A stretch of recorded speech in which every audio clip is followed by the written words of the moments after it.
Hi, I'm Fatima Ouanssaidi and I'm an Under 40 CEO.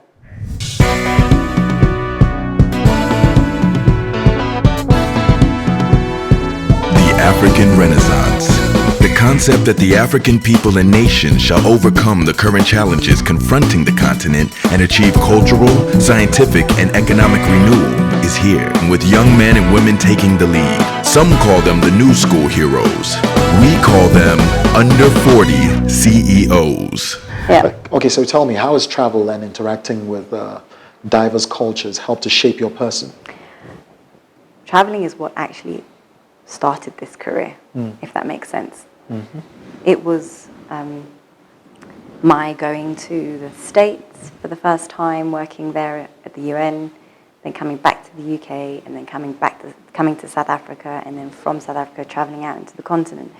I mean, it's what shapes my entire being, and actually what shapes the company. Because from our side, we just don't want to be, like I said, we're not just, we start off as a local company with an Africa vision, and then it would be, you know, from our perspective, it would be great if we can then go outside the borders. Mm-hmm. But definitely an Africa vision for us, which has been really important.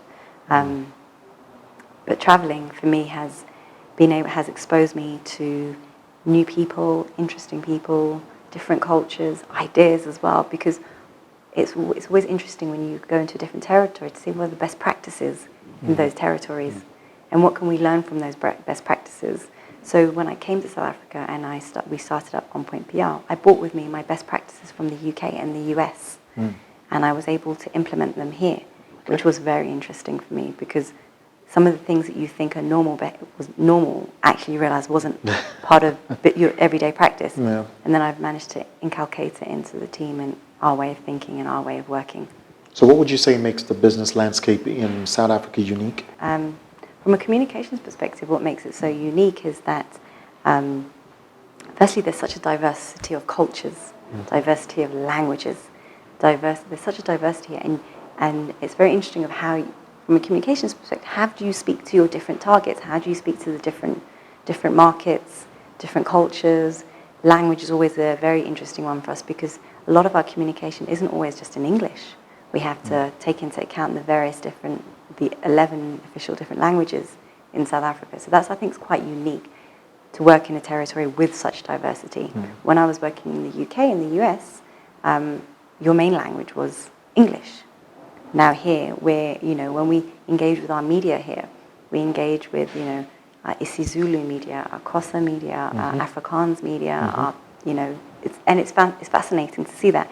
And even the way the stories that you want to share and the stories that you want to tell have to be very tailor-made and specific to your audience, because the different audiences react to different touch points. There's no one size fits all, which is very interesting for me and my background of where I've come from, because generally it was a one paintbrush for all. Doesn't work like that here at all, which is the challenge, and which is an interesting challenge. Fatima has a string of achievements under her belt, including the Sapphire Award for Women in Communications, which she received in Casablanca, Morocco in 2017. She also has been profiled in a number of international business magazines in her capacity as a young female entrepreneur in Africa.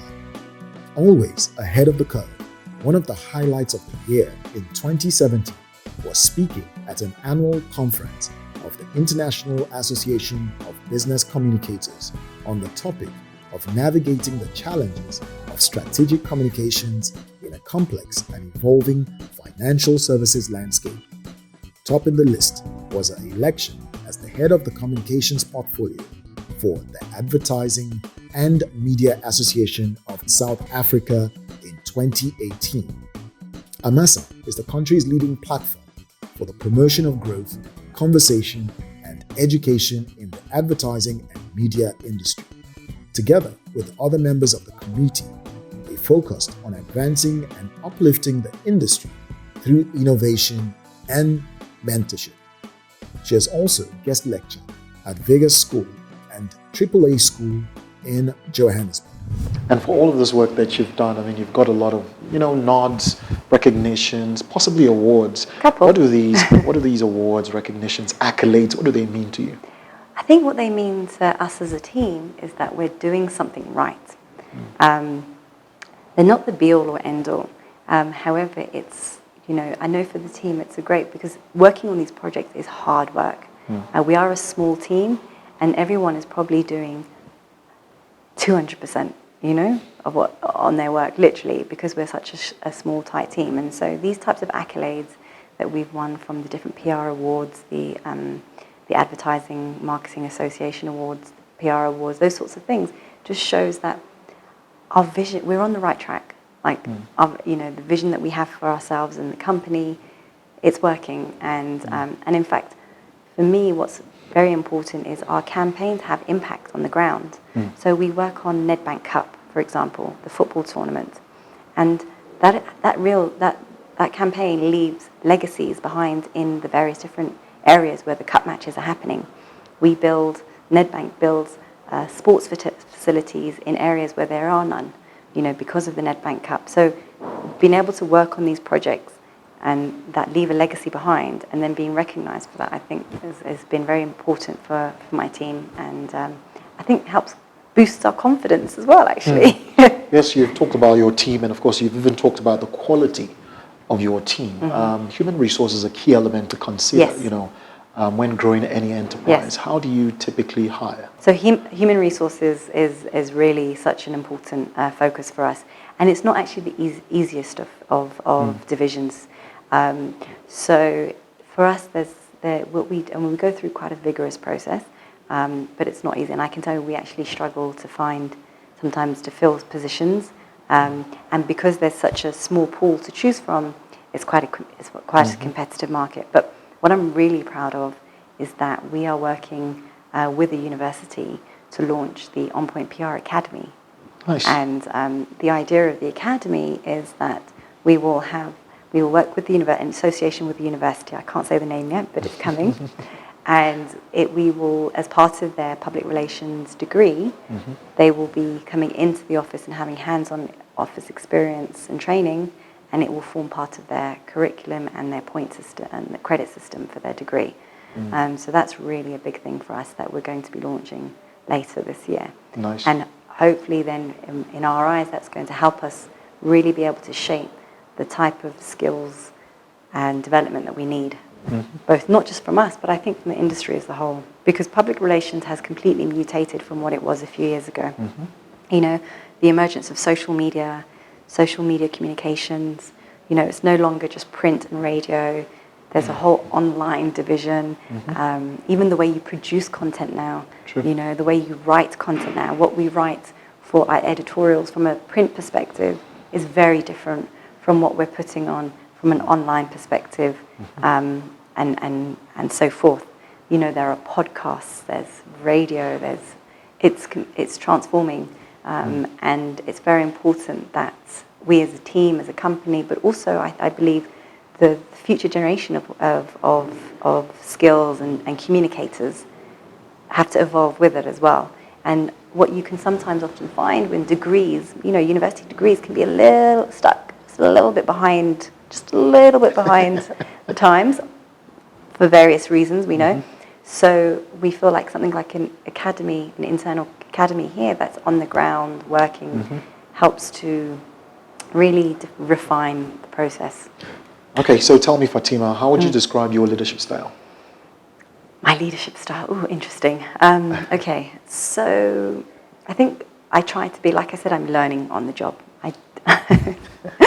So I always say this, I'm learning on the job. So I try to be we always say we're not a dictatorship here. We try to be as inclusive as possible. However, what I have learned is that whilst you can be as inclusive as possible, there still needs to be a clear direction of where the company needs to go, and that your team need to be able to kind of feed into that clear direction and know what that direction is. So I would say in that instance, I'm very inclusive.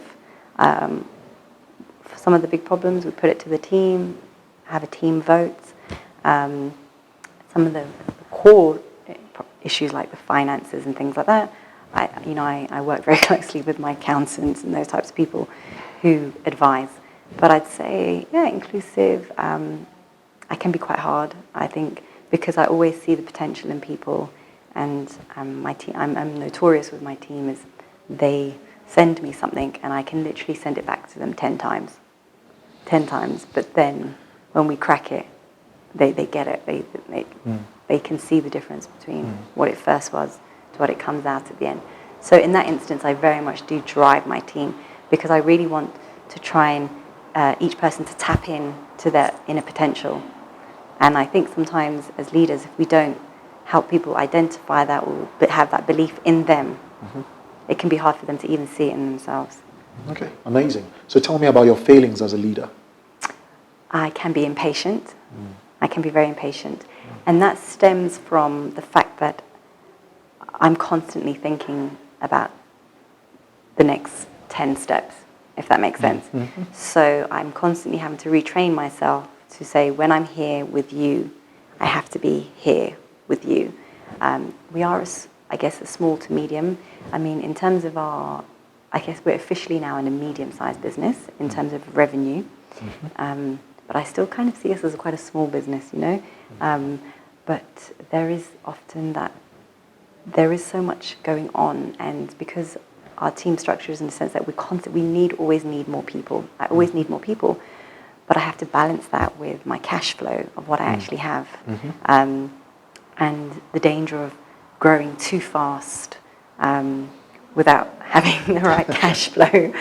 And those are some of the challenges. So I can often get focused on that, and it can distract me from other parts of the business. So I'm constantly myself having to bring myself back, and try and be more patient. And not just with the team, actually, but with myself as well. Okay. Yeah. So tell me, what are those key skill sets that you've managed to pick up on this entrepreneurial management leadership journey that's quite key in managing people? Oh, communication is key. Communication is so key. And I think, and like I said, I'm still building it myself, but patience is not getting annoyed with people, but actually staying, focused and guiding through people. Because what I'm learning as well in the leadership role is a lot of people look to you for the answer. And sometimes you don't have the answer. Sometimes I have to go away and do my own research, or in many instances, sometimes it's intuitive, or I'll do a whole research, or I'll go and speak to my mentors and say, I have this situation, or I have this instance. How, what would you do? What should I do? This is what I'm thinking. Is this the right way? So in that instance, I'd say I'd say that. Another thing I've really learnt is finance. I'm not an accountant. I am not an accountant. I have to be honest. But it's been fascinating for me so my accountant and my finance manager, when I'm sitting with them now and we're doing budgets and financials and reviews and things, they're like, oh, that's you're thinking like an accountant. I'm like, move this here, let's do this, let's try this. So that's been a real learning process. And the confidence that comes with that as well, and having confidence that I can look at budgets and I can do my numbers and be confident in that ability. That I think that was a very big learning curve for me. Okay. Yeah. Another big one for me as well is actually understanding that you can have loads of great ideas. Really, we all have great ideas and we all have skills, but actually sitting down and putting it pen to paper, and then putting a goal, and then putting deadlines, and then putting action plans, and then putting a rollout. Only when I started putting those things in place, I was like, oh wow, now I'm achieving. Because we can all say, I can do this, I can do that, I can do this, I can do that. When you actually sit down and do it, and sit down and say, right, I want to put a business together, and you actually put the business plan together, that was very interesting for me. Okay. For that process. All right. So what would you say are the values that are important to you and your firm? Yeah. So I think our values are actually quite aligned, interestingly enough, I think from a business and a personal perspective, which is important, which I found for me is really important. As a firm, with our offering to clients, it's always, I'm very big on honesty and integrity with our clients, and honesty with our clients. And by honesty, I mean, a client can come to you with a brief, a problem to solve, and they want you to solve it in a particular way.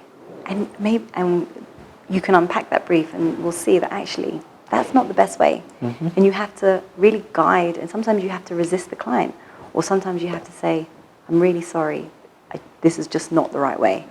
If you want to build a brand, if you want to communicate with the media, if you want to do an event and certain outcomes that you want, we recommend this way. So that was, I think, and what I found from clients is they really value that honesty, that we don't just do to take a check. If we can't do it or we don't believe in what it is, we'll say it and we won't do it. And that's been great learning, because as we've stayed our ground in terms of integrity,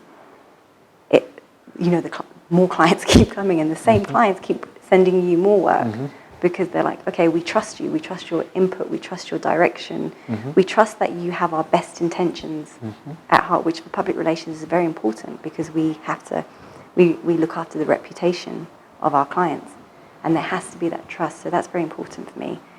Also, we're very, I believe, as a company, very much with a personal touch. So anyone can call me at any time. I know some people don't agree with that, and maybe I'm too accessible, hence why I don't sleep that much. But I literally believe that anyone can call me at any time, and that's really one of our big core values as well. Is like we are almost like a family unit, and we are approachable, and we're super polite, super engaging. Just honesty, integrity, I think, and kindness as well, actually. I think it's really important in the industry. People can forget that. Okay. Yeah. So what would you say is the biggest letdown that you've experienced in your career so far? I think for me, the biggest letdown I'm going to flip it a little bit. Not so much a letdown, but a learning. Because I'm a big believer in finding the learning in every scenario, both from even if it's what you think is a negative scenario, but can actually have a big learning, which turns out to be a positive scenario, a positive learning. So I think for me in business, I've come across instances where you've trusted somebody, and then the values that I operate from, integrity, trust, honesty, all those sorts of things, aren't translated back to you when you think they are being. That's been a really interesting learning.